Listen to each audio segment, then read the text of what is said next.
जय माता दी सभी को। जय माता दी गुरु माँ। मैं जय माँ भद्रकाली, कालका माँ की बेटी, बिलंदपुर दरबार से आशा करती हूँ महामाई की कृपा से सभी बच्चे ठीक होंगे, खुशहाल होंगे। महामाई सब पर अपनी कृपा दृष्टि बनाए रखे। अपने लाडलों को, अपने दुलारों को हमेशा अपने आंचल की छाया में रखे माता रानी। हर हर महादेव। तो आज बात कर लेते हैं भोले बाबा के ऊपर जलाभिषेक की।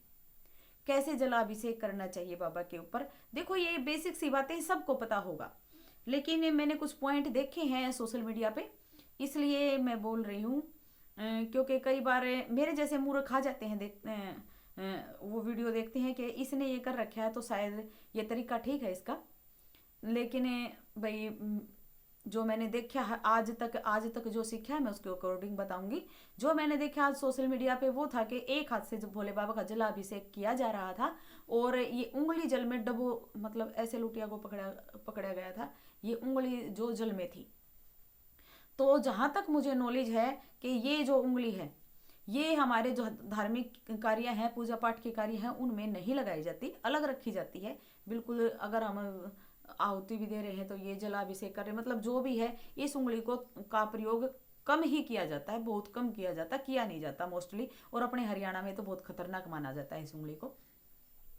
तो बच्चों, दोनों हाथ इसलिए दिए हैं परमात्मा ने कि जब आराधना करो, तपस्या करो, ध्यान करो या जलाभिषेक करो तो मेरे पूजा पाठ में, मेरे पूजा अर्चना में इन दोनों हाथों का प्रयोग करो। मांगने के लिए भी दोनों हाथों का प्रयोग करो।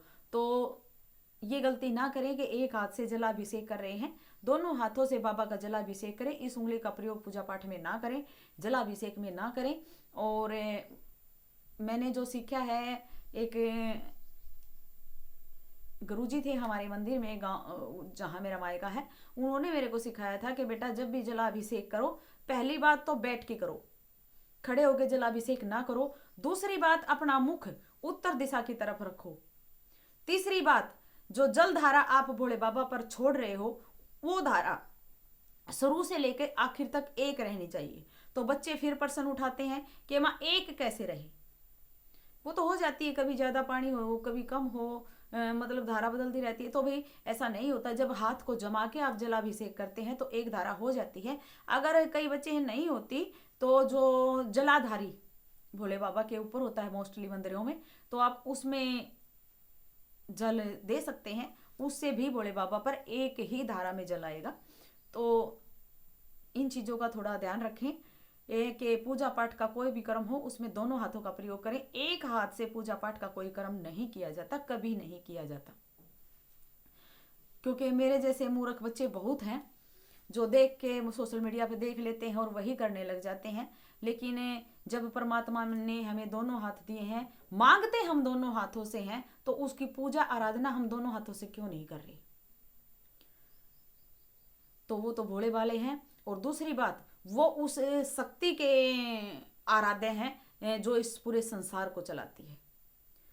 तो उनकी पूजा में वैसे तो कोई नियम नहीं होते, भोले बाबा की पूजा में कोई नियम नहीं होते, लेकिन जो ये दो चार बातें हैं तो बेसिक सी हैं। इनका थोड़ा ध्यान रख के अगर आप भोले बाबा को नहलाओगे, भोले बाबा का जलाभिषेक करोगे, भोले बाबा को पूजोगे, उनके साथ उनके परिवार को, क्योंकि मुखिया तब खुश होता है जब पहले उसके पूरे पूरे परिवार को पूजा जाए, पहले उसके पूरे परिवार को मनाया जाए और बाद में उसे मनाया जाए, तो मुखिया तब खुश होता है। मुखिया तब खुश नहीं होता कि पहले उसको मना लो, परिवार की तो देखी जाएगी मानेगा ना मानेगा। तो पहले परिवार को मनाए, जो शिव परिवार है, उसके बाद हमारे बाबा तो मान ही जाते हैं, फिर उसको मनाएं। साथ में नंदी को लें और किसी से कोई ऐसी बात ना करें जिससे किसी का हृदय दुखे, क्योंकि वो बिल्कुल कोमल हृदय के हैं, इसलिए उन्हें भोला बाबा बोला जाता है। तो बच्चों, इन बातों का ध्यान रखिए। भोले बाबा, महामाई, शिव और शक्ति अपनी कृपा दृष्टि हमेशा आप पर बनाए रखें। जय माता दी।